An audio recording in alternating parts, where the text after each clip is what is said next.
Wait, let's see. If this video gets 5,000 likes, I will make a video fully talking about this channel. What's going on, guys? Welcome back to another Colin vlog. I wanted to make this Friday's vlog a little bit different and almost do kind of a story time about how I got my dream job, working for Good, working with all the guys. Being a filmmaker slash YouTuber, whatever, I don't know what I am. Being someone who makes videos, I'm gonna make this story kind of short but long. I feel like taking you back to the very beginning will give you a better understanding of why Good truly is my dream job and how, like, it's kind of creepy how it all played together and how the universe kind of,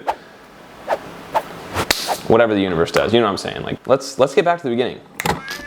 Hi, Colin. Hey, you. Hey, guys.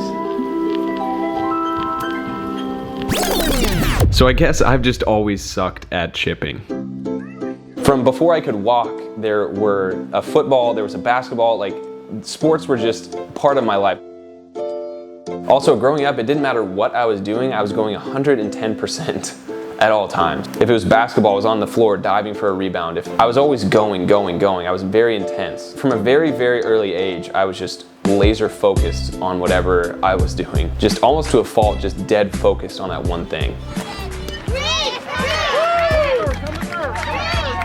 My dad played college football at Ole Miss and my mom played college basketball. So sports growing up in my life were, that was all that I knew. I'll kind of wrap it all together, but obviously good sports, like it just kind of works. Golf was never one of the main sports that I was passionate about, but it was still one of those that my parents tried to teach me from a young age.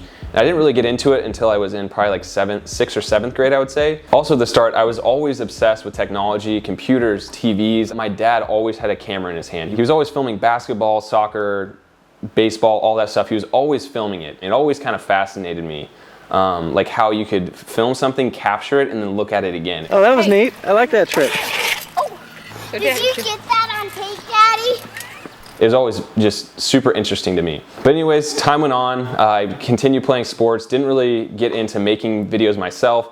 I remember the first video I made, which I sadly don't have any copy of, I made a video of how to install a toilet with my Uncle Mike, and he showed me Sony Vegas Movie Studio 4. That pretty much just set it off in my head. I think I was in like 7th or 8th grade. From that moment on till now, my passion shifted more from sports to computers and editing and visual effects. And obviously, like, I still always played sports throughout, but cameras and video editing just kind of took over my life. At first, it was just putting little videos together like that, but then it started to evolve. I saw a YouTube channel called Freddie W, which he's an OG YouTuber. He made these action scenes where it was just him and his friends messing around, shooting guns and doing visual effects. He would add the muzzle flash to the guns. So I saw those.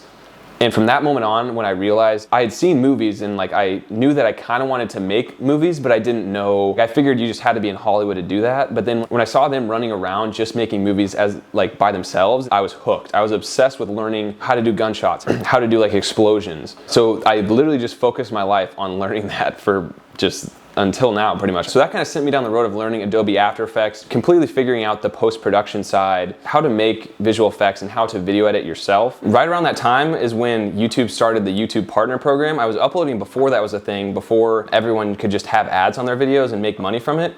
And then once that happened, my dream was to just do this full time, to make YouTube content be my job. Once I learned you could make money from YouTube, I was pretty much like, I have to do that. Obviously, once you start making money, I started trying to figure out what would get the most views. I figured out once I started making videos about video games that more people were searching for it, more kids wanted to watch it. I remember I made an Angry Birds video and it got like 1 million views or something.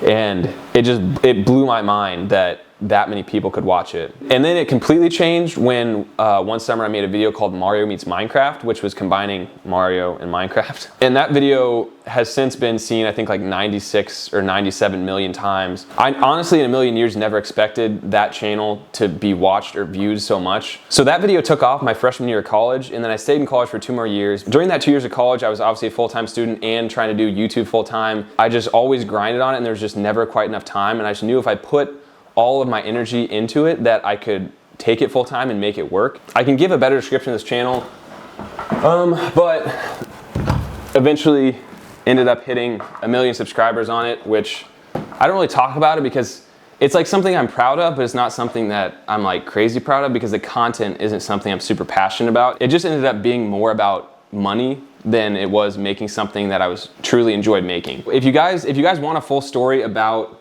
CC Mega Productions and just kind of talking about it more, I can definitely do that. Actually, wait, let's see. If this video gets 5,000 likes, I will make a video fully talking about this channel and kind of breaking it down. Again, like, I know some people are gonna make fun of me, like, oh, you're a Minecraft YouTuber. I'm like, yeah. The other thing is, if I didn't do the CC Mega Productions channel, it wouldn't have put me in the financial situation I'm in right now to be able to take the risk to start Good. So yeah, so this channel turned into something that I'm still proud of what I accomplished with it, but it was never the content that I wanted to make at heart, and I think that's why I just slowly kind of strayed away from it. The other thing is like, if I didn't make this channel and learn all the visual effects that I had to do for this, I wouldn't have learned how to do it, and I wouldn't be able to do it for Good. So I wouldn't have known how to do shot tracers. So in the end, this, weirdly enough, brought my life to a full circle picture to be able to pursue Good. So if you guys like the Good content, you can say thank you Minecraft. Go ahead and comment thank you Minecraft down in the So kind of moving on from that, I moved out to LA with Max actually. Right after he graduated college, we moved out to LA. I kind of wanted to just see something else besides Kansas, because that's all I knew my whole life was Kansas. So was out there, kind of tried the hand at vlogging and did a couple collaborations with some YouTubers out there. And then after being there for like a year or so, I went on a road trip with my friend Brian, and we played golf. Like the whole road trip, we pretty much just played golf. Before that, I hadn't really played golf for, I don't know, probably like 3 or 4 years at least. Once I stopped playing for high school, I pretty much stopped altogether until that trip. And I just completely fell back in love with it. After that, I started watching some YouTubers and started watching some of Garrett's videos. I noticed on the videos, I was like, man, it'd be really nice if he had some sort of tracer on the video, you know, so you could follow the ball. And I was like, well, I can do that. Like, I know how to do the visual effects. So I messaged Garrett on Instagram. I said, hey, you know, I can edit, I can do shot tracers. I'd love to, you know, do some work with you. He messaged back. I did a couple test edits, and he was pretty pumped with my work. So after editing a couple videos, he invited me down to Florida with the boys, and that was the first trip that we went on. We pretty much just clicked instantly. Garrett and I drove down together, and it took like 26 hours or something with charging my car. So went down to Florida, filmed a bunch of golf stuff, filmed the Office parody that we did, and it was just a whole lot of fun. From there, the rest is kind of history. We just kind of were filming, doing some editing, and then, you know, this whole Good thing came up. From the first moment that Garrett told me about it, I was just like, I'm in 100%. Because again, it's mixing the passions from the beginning to now. It's a perfect blend of world where I get to do the visual effects, but I'm also still involved in golf and sports. Again, editing and filming is definitely my biggest passion, I would say, but sports is pretty close behind it. So to be able to mix those two in Good, it's honestly a dream come true. It's so weird how it all came together, and it feels like it was meant to be. That's pretty much my story. That's how I got my dream job for Good. I can't see the TV now. Colin. This is a song for those who wait, for those who can celebrate, for those who always know the way, for those who would never say. I make you feel bad 'cause it's full moon.